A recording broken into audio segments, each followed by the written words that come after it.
CM Revanth Reddy టార్గెట్గా మాజీ మంత్రి కేటీఆర్ తీవ్ర విమర్శలు గుప్పించారు. కాళేశ్వరంపై అర్థం లేని కక్ష, పాలమూరు రంగారెడ్డికి ఉరిశిక్ష వేశారని మండిపడ్డారు.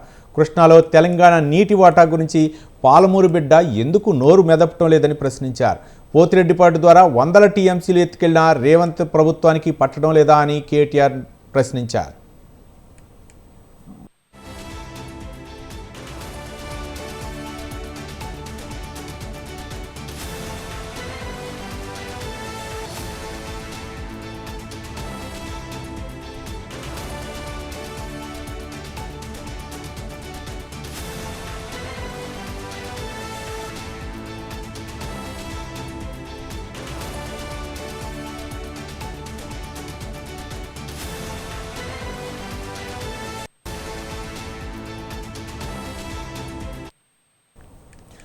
సీఎం రేవంత్ రెడ్డి టార్గెట్గా మాజీ మంత్రి బీఆర్ఎస్ వర్కింగ్ ప్రెసిడెంట్ కేటీఆర్ తీవ్ర విమర్శలు గుప్పించారు. కాళేశ్వరంపై అర్థం లేని కక్ష, పాలమూరు రంగారెడ్డికి ఉరిశిక్ష వేశారని మండిపడ్డారు. కృష్ణాలో తెలంగాణ నీటి వాటా గురించి పాలమూరు బిడ్డ ఎందుకు నోరు మెదపటం లేదని ప్రశ్నించారు. పోతిరెడ్డిపాటు ద్వారా వందల టీఎంసీలు ఎత్తుకెళ్లిన రేవంత్ రెడ్డి ప్రభుత్వానికి పట్టడం లేదా అని కేటీఆర్ నిలదీశారు.